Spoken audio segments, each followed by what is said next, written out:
Today I will be reading When We Were Alone by David A. Robertson and Julie Felt. Before I begin reading, I would like to go over some vocabulary words that will be found throughout the book.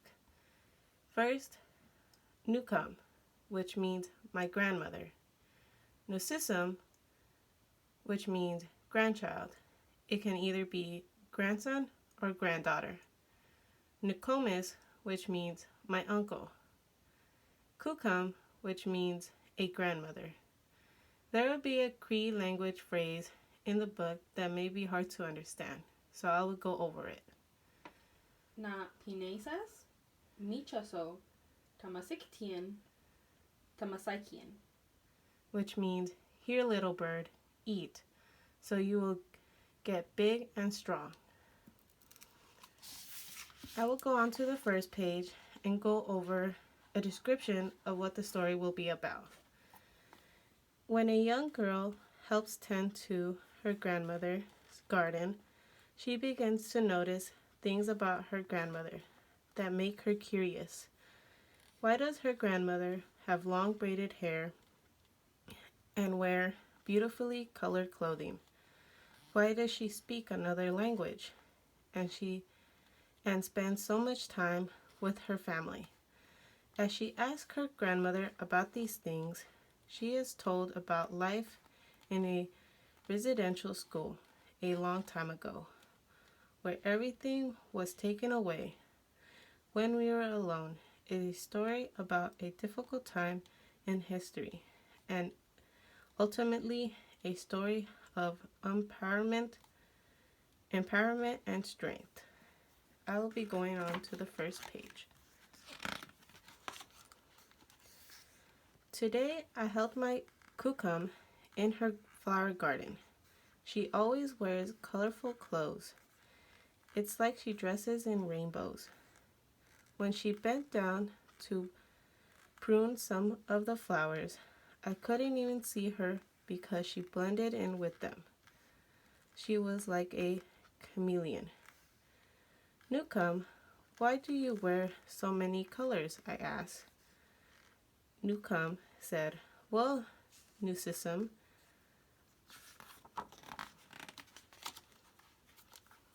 when I was your age, at home in my community, my friends and I wore many different colors. But at the school I went to, far away from home, they gave us different clothes to wear.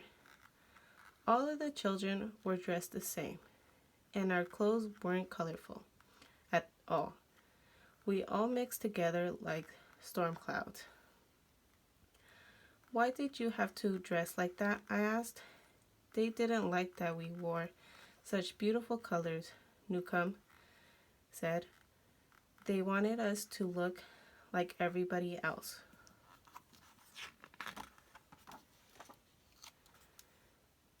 But sometimes, in the fall, when we were alone and the leaves had turned to their warm autumn hues, we would roll around on the ground.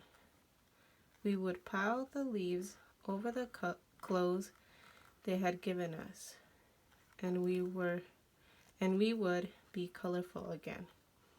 And this made us happy. Now Nukam said, I always wear the most beautiful colors. After I helped with the flowers, we went over to the back gate. There were vines covering the gate, and they reached all the way to the ground. When my Kukam turned to fix the latch, I saw that her braid hung almost as long as the vines. It was like she had a tail. Nukam, why do you wear your hair so long? I asked. Nukam said, well, Nusism, when I was your age, at home in my community, my friends and I grew our hair long, just like our people have always done. It made us feel strong and proud. But at the school I went to, far away from home, they cut off all our hair. Our strands of hair mixed together on the ground like blades of dead grass. Why did you have to wear your hair like that? I asked. They didn't like that we were proud, Newcomb said. They wanted us to be like everybody else. But sometimes, in the spring, when we were alone and the grass had grown so long and thick in the field, we would pick the blades from the ground. We would braid them into the short hair that they had given us, and we would have long hair again. And this made us happy. Now Newcomb said, I always wear my hair very long.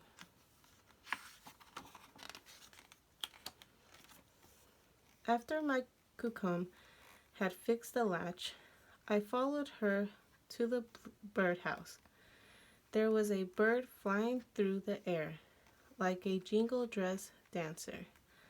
She fed the bird and whispered, Na pinesa, michaso, tamasikitian, tamasaikian. And her words sounded just like a poem. Newcomb, why do you speak in Cree? I asked. Newcomb said, Well, Nusism,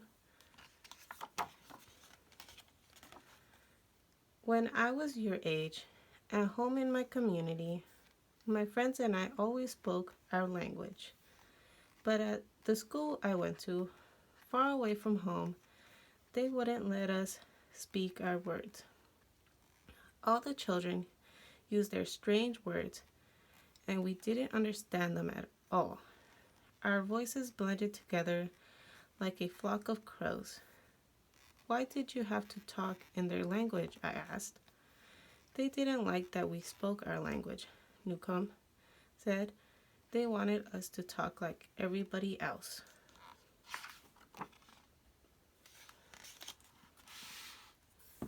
But sometimes, in the summer, when we were alone and our teachers weren't anywhere around the place we would whisper to each other in Cree.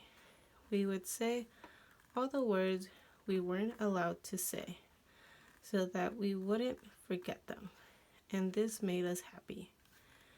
Now Newcomb said, I always speak my language.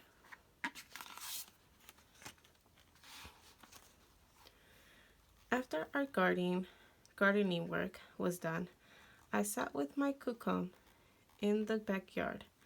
Her brother came over and sat with us. He comes over all the time. We drank tea and ate bannock. The tea was hot and sweet, and the bannock was moist and warm and melted in my mouth. My Kukum and my uncle talked and laughed like children. Newcomb, why do you and Nokomis always spend time together? I asked. Newcomb said, Well, Nusism, when we were your age, at home in our community, being with family was the most important thing. We played with each other, did chores together, and shared everything. But at the school I went to, far away from home, they wouldn't let us be together. My brother and I were separated like day and night.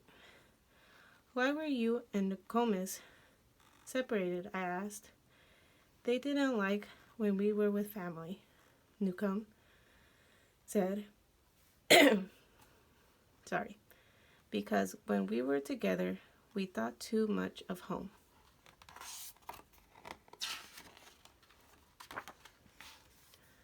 But sometimes, in the winter, when we were alone and we were sure that nobody could tell us, we would find each other. We would take off our mittens, and in the crisp, cold air, we would hold hands so we could be with each other, and this made us happy. Now Newcomb said, as she reached over and held my uncle's hand in mine, I am always with my family. After reading the book, when you look at the cover, do you think the story was going to be about her grandmother and herself? That will be all.